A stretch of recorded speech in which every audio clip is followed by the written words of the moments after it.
It's news time. Information is power. Be current. The news headline.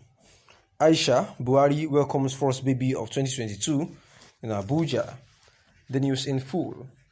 Aisha Buhari, who was represented by Mairo Al-Makura, Special Assistant to the President on African First Ladies Peace Mission (AFLPM), visited the General Hospital, Wari, Abuja, and the Karu Primary Health Care Center on Saturday.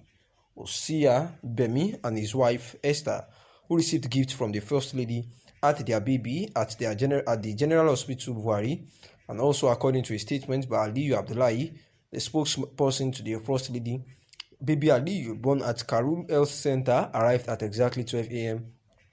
on January 1, 2021, to the family of Mr. and Mrs. Adamu Abubakar, indigenes of Biu Borno State and residents of the Federal Capital Territory.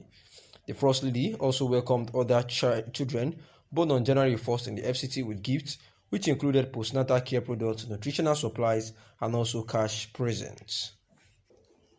In the petition dated 13th of November 2021, signed by Serap Deputy Director Kolawole Uluwadare, the organization said the intimidation and harassment of Justice Odidi is a flagrant assault on judicial independence and apparently aimed at further weakening the judicial independence and the rule of law in Nigeria.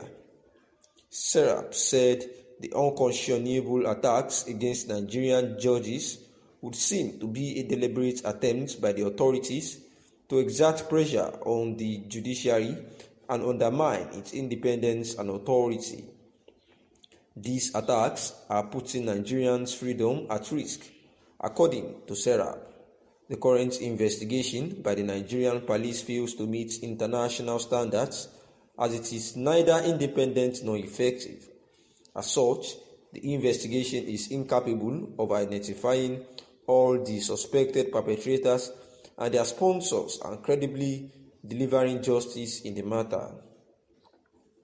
The petition, read in part, we urge you to push for the adoption of a resolution by the Human Rights Council to establish an international, independent, and impartial investigative mechanism into the attack on Justice Odili and other unresolved cases of intimidation and harassment of the judiciary and assault on the rule of law in Nigeria since May 29, 2015.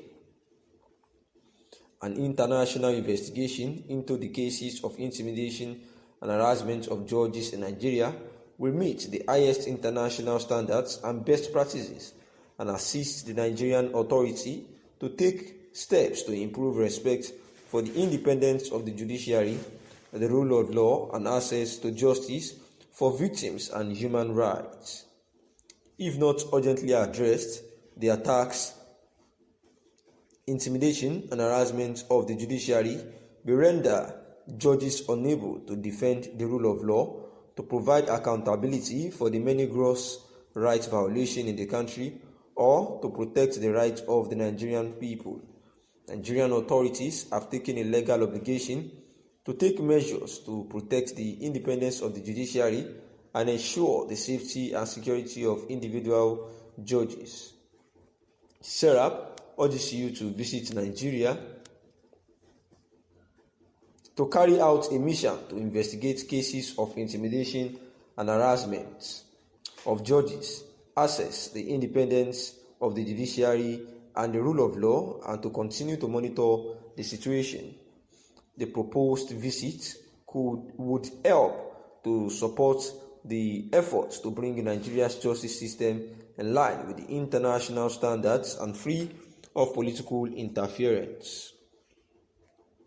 Nigerian authorities continue to fail and also to thoroughly, impartially, independently, transparently, and effectively investigate cases of attacks, intimidation, and harassment of judges, the very people who protect and guarantee human rights, while the Nigerian authorities have arrested some of the suspected perpetrators. At least 10 more persons reportedly involved in the assault on Justice Odili are still very large. independence of the judiciary is enshrined in the Nigerian Constitution of 1999 as amended, and under human rights treaties, including the International Covenant on Civil and Political Rights and the African Charter on Human and People's Rights, to which Nigeria is a state party. The attack on Justice Odili is not an isolated incident.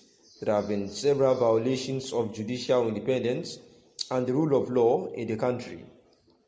In 2016, for example, Nigerian authorities reportedly invaded in the middle of the night the homes of some judges of the Federal High Court and justice of the Supreme Court. The authorities have so far failed or refused to identify those suspected to be responsible and to bring them to justice.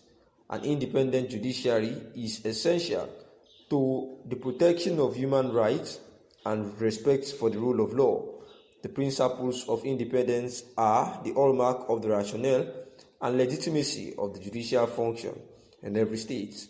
Their absence leads to denial of justice and makes the credibility of the judicial process dubious. It is the principle of the separation of powers, together with the rule of law, that opens the way to an administration of justice that provides guarantees of independence and transparency. As expressed in the Bangalore Principles of Judicial Conduct, judicial independence is a prerequisite to the rule of law and a fundamental guarantee of a fair trial. According to our information on Friday, October 29, 2021, some people claiming to be soldiers and policemen invaded the Abuja home of the said Justice Mary Odili, and the perpetrators identified themselves as members of the government joint task force and used a fraudulently obtained search warrant to attempt to gain access into Justice Odili's residence. The perpetrators claimed they had information that illegal activities were going on in such residence, and that was why they went to invade the house of the Justice Odili. And this intimidation and harassment has actually been questioned, and therefore Sarah, who happens to be the special rapporteur on the independence of judges and lawyers over vicious assaults of Justice Mary Odili, had actually took their time to say that this is an intentional act by the federal government of Nigeria to deprive the judicial system of their freedoms, and therefore this poses a great risk to the independence and authority of our judicial system, which will put all Nigerians' freedom at risk if care is not taken. Thanks for listening.